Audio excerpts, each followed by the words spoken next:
Selamat pagi anak-anak. Selamat pagi, Bu. Semangat banget hari ini. Ada yang bad mood gak ya? Nggak ada. Rido, Bu, habis putus cinta. Pagi semangat Bu. Rido mau bebet Bu, katanya mau keluar. Kenapa Rido? Oke, hari ini sebelum belajar kita boleh ketua kelasnya dulu dipimpin doa.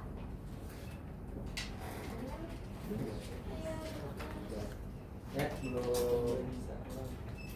sebelum kita mulai pelajaran, maka baiknya kita berdoa. Menurut kita masing-masing, berdoa dimulai.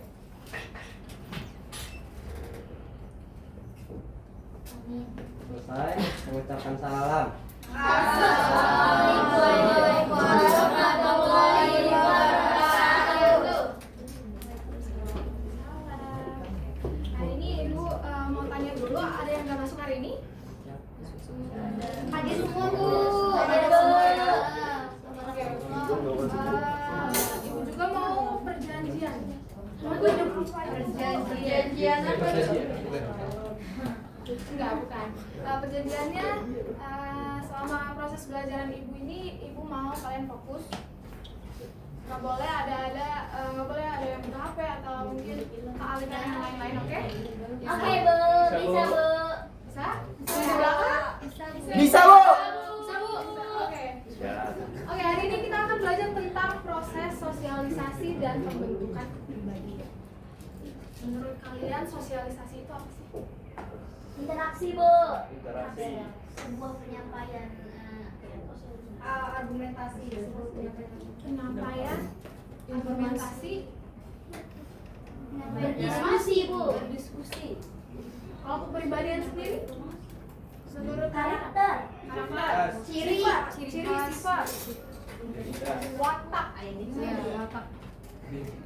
Oke, boleh di next. Oke, sosialisasi. Kita akan bahas berbeda ya. Pertama tentang sosialisasi, baru kedua tentang kepribadian itu.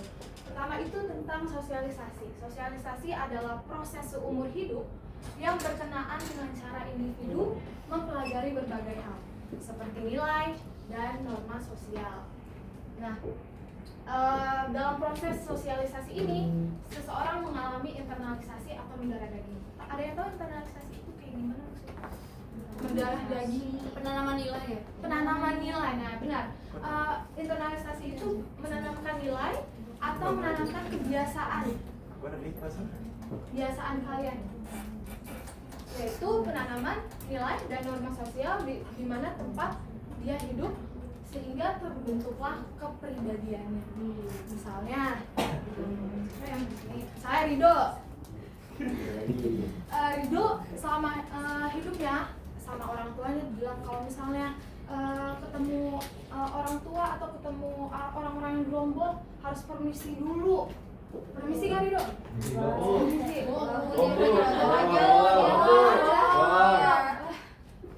Nah, ketika kalian permisi itu ada penanaman sosialisasi dibentuk oleh keluarga, sehingga terjadilah kepribadian bahwa si Rido ini harus menghormati yang lebih tua atau menghormati yang ada orang-orang yang sedang berkumpul.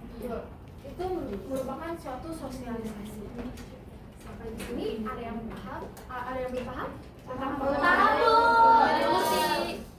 Oke, next lanjut ya. Oke, di sini ada gambar. Menurut kalian ini gambar apa ya? Bayi kembar. Bayi kembar. Kamari. Bayi kembar pertama. Yang nomor 1, bayi kembar. Gambar kedua itu apa ya? Kedua main. Yang di tengah, yang di tengah. Yang di tengah itu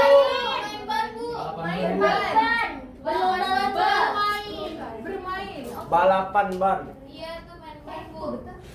Biasa anak kriuk tuh yang gitu. Yang terakhir apa itu ya? Ekspresi, ada yang seneng, ada yang kaget. Ekspres. Itu Rido cemburu kenapa Bu? Suasana hati. Iya. Suasana hati. Iya, Teburdak. Nah ini salah satu di mana kalian mengalami sosialisasi, walaupun sekalian dari kecil gitu ya, sama ada pembarannya, tapi beda dong kepribadiannya.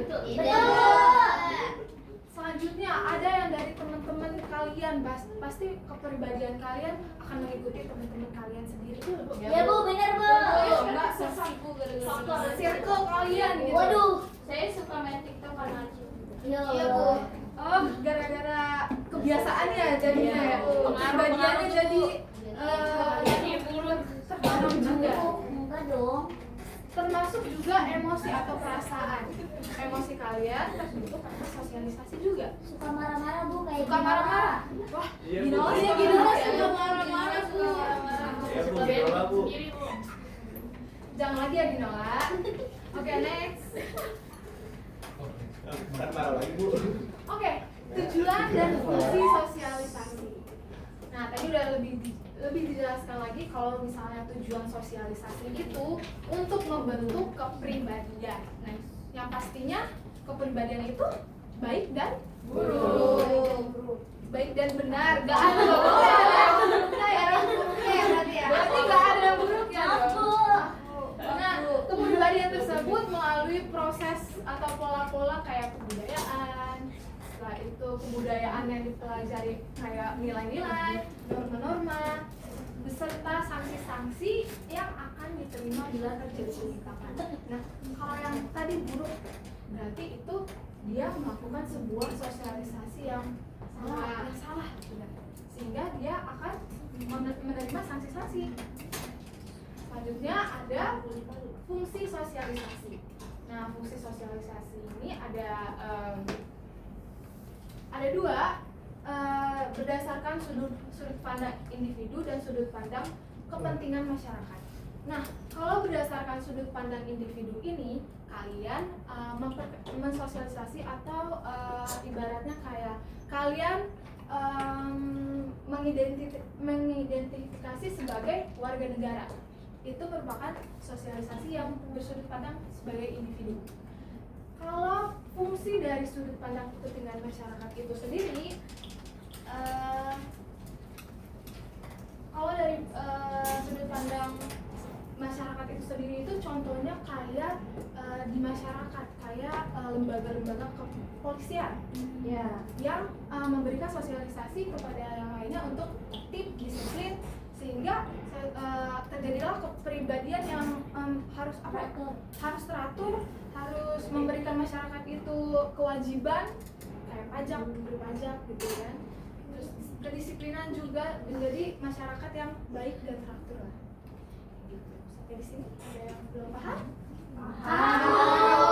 Jadi mengerti. Oke, next. Selanjutnya ada macam-macam sosialisasi. Di sini ada sosialisasi primer atau ya bahasa Inggrisnya primer socialization. Sosialisasi primer adalah sosialisasi yang pertama kali dijalani individu semasa kecil. Nah, sosialisasi ini menjadi pintu bagi seseorang memasuki keanggotaan masyarakat. Nah, contohnya pasti bayi ya. Yang kalau kalian dari kecil, yang pasti dikenal sama orang tua. Sosialisasinya berawal dari orang tua. Sehingga akhirnya setelah kalian beranjak dewasa gitu ya, berumur gitu, langsung ada sosialisasi. Itu merupakan sosialisasi sekunder. Sosialisasi sekunder itu berlangsung pada tahap selanjutnya yang dari primer. Selama proses ini, individu mengenal sektor-sektor yang baru. Dia mengenal masyarakat gitu. Ketika kalian aturannya dari kecil di rumah bertumbuh sampai akhirnya berinteraksi dengan masyarakat di sekitar, luar dari keluarga, itu merupakan sosialisasi sekunder. Oke, next. Oke, selanjutnya ada media sosialisasi. Media sosialisasi ini sebenarnya ada 5. Ya, Ibu nggak cantumin yang satunya lagi, tapi nanti Ibu kasih penjelasan. Yang pertama itu pastinya dari keluarga.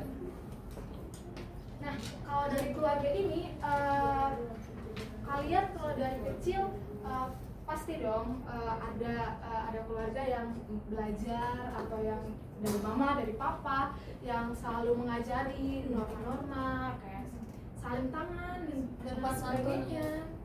Sopan santun.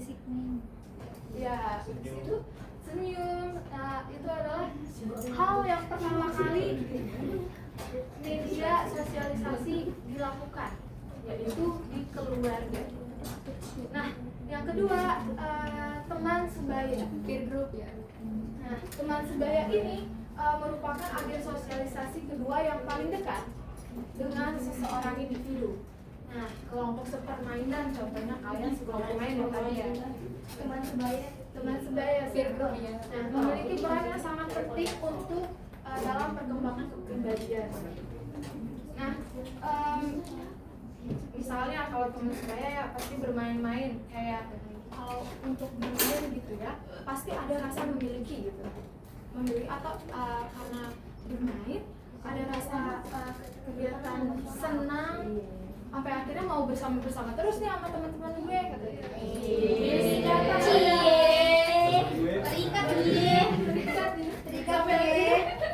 Ditambah lagi nih pas masuk sekolah. Nah, di sekolah tuh gak cuma terikat sama teman-teman yang lainnya, tapi ada juga terikat dengan kedisiplinannya, dengan peraturan-peraturannya, dan persiapan kepada masyarakat sebagai masyarakat untuk kedepannya kalian gitu. Nah, sebenarnya abis sekolah ini bukan media massa tapi lingkungan kerja. Itu kalian belum kerja ini, mungkin nanti the next ya, atau selanjutnya setelah kalian lulus atau kalian menempuh hidup baru gitu ya, menikah mungkin mungkin lanjut belajar lagi gitu ke perkuliahan, itu mungkin lebih kompleks lagi sehingga kalian perlu nih membagi waktu antara pribadi, antara keluarga dan juga antara sekolah atau mungkin pekerjaan kalian gitu, dan hubungan kalian juga mungkin itu merupakan salah satu media atau peranan agen-agen dari sosialisasi di lingkungan kerja. Oke, selanjutnya yang terakhir itu media massa. Banyak banget nih pengaruh-pengaruhnya pastinya media massa. Iya Bu, TikTok. Yang buruk dan baiknya, tentunya Ibu harap kalian menyerap media massa itu dengan baik-baik ya. Iya Bu. Oke? Siap Bu. Dengan informasi yang secara cepat luas itu sehingga lapisan masyarakat bisa tahu semua, dan kalian harus harus meminimalisir gitu ya terjadi keburukan-keburukan, apalagi kalian yang kayak remaja-remaja gitu, atau mungkin yang sekarang lagi butuh jati dirinya kayak SMP dan lain sebagainya. Bisa itu merupakan salah satu media sosialisasi yang perlu kalian perhatikan dan ambil aja manfaat dari media sosial itu atau teknologi itu sendiri. Oke? Sampai di sini ada yang paham? Paham Ibu? Paham Jelas Bu? Jelas. Oke. Selanjutnya boleh di next. Oke, selanjutnya ini kita masuk ke kepribadian. Nah, kepribadian. Tadi ada yang bilang kepribadian itu apa? Sifat, karakter, watak, emosi juga bisa. Nah, kalau pembentukan kepribadian ini merupakan hasil dari pengaruh dari lingkungan. Gak cuma dari lingkungan, tetapi juga ada faktor yang dibawa sejak lahir. Jadi sebenarnya secara nggak langsung atau secara biologis kalian dari bawaan lahir juga ada yang namanya kepribadian kalian sendiri, sama yang pasti berbeda-beda dari setiap kalian kan. Dan ditambah lagi pengaruh lingkungan itu menunjukkan bahwa kepribadian merupakan hasil dari proses sosialisasi. Jadi masih sambung nih antara proses sosialisasi dan kepribadian gitu. Dan sedangkan faktor bawaan atau faktor biologi tadi itu dari keturunan. Nah, selanjutnya kepribadian secara umum kepribadian adalah keseluruhan ciri perilaku seseorang yang unik sebagai akibat pengaruh bawaan dari lingkungan. Oke, next boleh? Oke, ada faktor-faktor membentuk ya. Tadi ada ibu jelasin juga dari lahir gitu, sebelum lahir. Ya. Nah, sebelum lahir pasti ada pembentukan kepribadian. Nah, itu melalui siapa? Melalui ibu kalian. Ya. Kalau ibu kalian yang mengandung dengan memberikan makanan yang sehat, vitamin yang baik, mungkin dapat memiliki perkembangan yang baik sehingga kalian jadi pribadi yang baik juga gitu, membantu. Nah, selanjutnya ada keturunan. Nah, yang keturunan ini